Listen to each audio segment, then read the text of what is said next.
அதை எடுத்து சப்ஸ்டியூட் பண்ணாலும் ஓகே, இல்லைன்னா டேரெக்டாக அந்த டெல் ஒன்னோட வேல்யூ இப்படியே வச்சுக்கிட்டாலும் ஓகே. ஓகேவா? இப்போ என்னது, இதை கேன்சல் பண்ணிவிட்டு 0.5 டெல்லுன்னு கண்டுபிடிச்சிட்டேன். இப்போ எக்ஸ்டர்னல் ஒர்க் டன்றது நான் என்ன சொல்லிட்டேன், யூடிஎலுக்கு வந்து 1/2 BH இன்ட்டு அந்த லோடுன்னு சொன்னேன். பட் பாயிண்ட் லோடுக்கு டேரெக்டாக டிஸ்டன்ஸ் இந்த லோடு இன்ட்டு இந்த டிஸ்டன்ஸை மல்டிப்ளை பண்ணால் போதும். அப்போ 40 இன்ட்டு டெல்லு ப்ளஸ்ஸு 150. இது சாரி, கொஸ்டினில் வந்து 150 கொடுக்கல, வெறும் 50 தான். நான் 150ன்னு எழுதி வச்சுருக்கேன். சாரி, கொஸ்டினில் இங்கே பாருங்கள் 50 தான். ஓகேவா?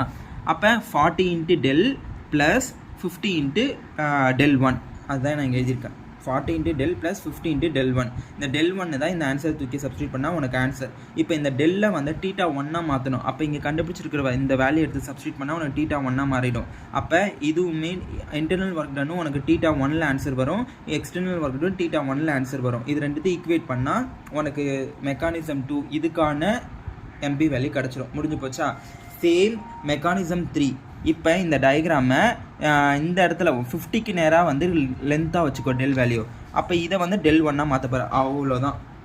இப்போ இந்த இடத்துல இருக்கும் 1.5 MB θ 1, இந்த இடத்துல MB θ 2, இந்த இடத்துல 1.5 MB θ 1 ப்ளஸ் θ 2. முடிஞ்சு போச்சா?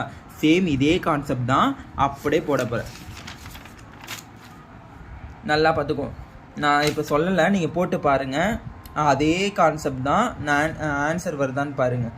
அதுக்கு வந்த மாதிரியே θ 1 கண்டுபிடிப்பேன், θ 2 கண்டுபிடிப்பேன், டெல் கண்டுபிடிப்பேன். முடிஞ்சு போச்சா? அதுக்கு அடுத்தது என்னதுன்னா இன்டர்னல் ஒர்க் டன் கண்டுபிடிப்பேன், எக்ஸ்டர்னல் ஒர்க் டன் கண்டுபிடிப்பேன். 2 θ 1 இருக்கிற மாதிரி பண்ணிப்பேன். ஈக்குவேட் பண்ணால் உனக்கு ஆன்சர் கிடச்சிரும் MB. ஓகேவா? அப்போ 3 மெக்கானிசம் கண்டுபிடிச்சிட்டேன். இப்போ 4வது மெக்கானிசம், இது ரொம்ப சிம்பிள். 4வது மெக்கானிசம் கொஸ்டினில் என்ன கொடுத்துருக்காங்க, பாயிண்ட் லோடு மிடில் ஆக்ட் ஆகிற மாதிரி கொடுத்துருக்காங்க. மிடில் 2 சைடும் டிஸ்டன்ஸ் இதுவாக இருக்குது. அப்போ 2 மீட்டர் 3 மீட்டர் ஒன்றும் பிரச்சனை கிடையாது. மிடில் ஆக்ட் ஆகிற மாதிரி இருந்தால் θ 1 θ 2 சேமு. ஆனால் இந்த இடத்துல வந்து இது 2 மீட்டர் 3 மீட்டர் இருக்கிறதுனால θ 1 வேல்யூ மாறும், θ 2 வேல்யூ மாறும். அவ்வளோதான், வேறு ஒன்றும் கண்டுபிடிக்குவேன். இப்போ θ 1 வந்து டெல் டிவைடட் பை 2, θ 2 வந்து டெல் டிவைடட் பை 3, அவ்வளோதான். அடுத்து டெல் கண்டுபிடிச்சின்னா இதை ஒரு சைடு கொண்டு போனீங்கன்னா டெல். ஓகேவா? Internal work done, external work done, MP அங்கே கண்டுபிடிச்சாலும் அதே ஸ்டெப் தான் ரிப்பீட் ஆகும். இப்போ லாஸ்ட் ஸ்டெப், ஒரே நிமிஷம். லாஸ்ட் ஸ்டெப்பு என்னது, பிளாஸ்டிக் மொமெண்ட்டு. இப்போ மெக்கானிசம் 4 கண்டுபிடிச்சிருப்பேன். 1 2 3 4, 4ஓட ஆன்சரை எடுத்து எழுதிக்கோ. எழுதிட்டோடனே இந்த 4தோட ஆன்சர் வந்து எது மேக்ஸிமமாக இருக்கோ அதுதான் உனக்கு பிளாஸ்டிக் மொமெண்ட் கேரிங் கெப்பாசிட்டி. ஓகேவா? பட் இதை எடுத்துகிட்டு போய் நீ என்ன பண்ணா, ஸ்பேன் ஏபிக்கு டோட்டல் ஆன்சர் 35. பட் ஸ்பேன் ஏபிக்கு எவ்வளோ பிளாஸ்டிக் மொமெண்ட், பிசிக்கு எவ்வளோ, சிக்கு எவ்வளோன்னு நீ கண்டுபிடிக்கணும். அதுக்கு ஒன்றும் இல்லை, அவன் கொஸ்டினில் கொடுத்துருக்கான் இல்லையா, ஏபினா 2 MB, பிசினா வந்து 1.5 MB, சினா என்னது சிடிக்கு வந்து என்னது 1 MB அப்படின்னு கொடுத்துட்டான்ல.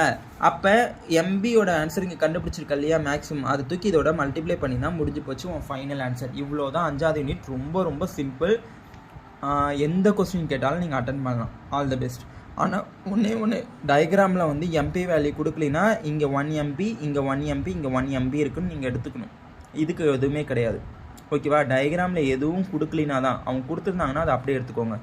All the best. தேங்க்யூப்பா. சப்போர்ட் பண்ணுங்கள்.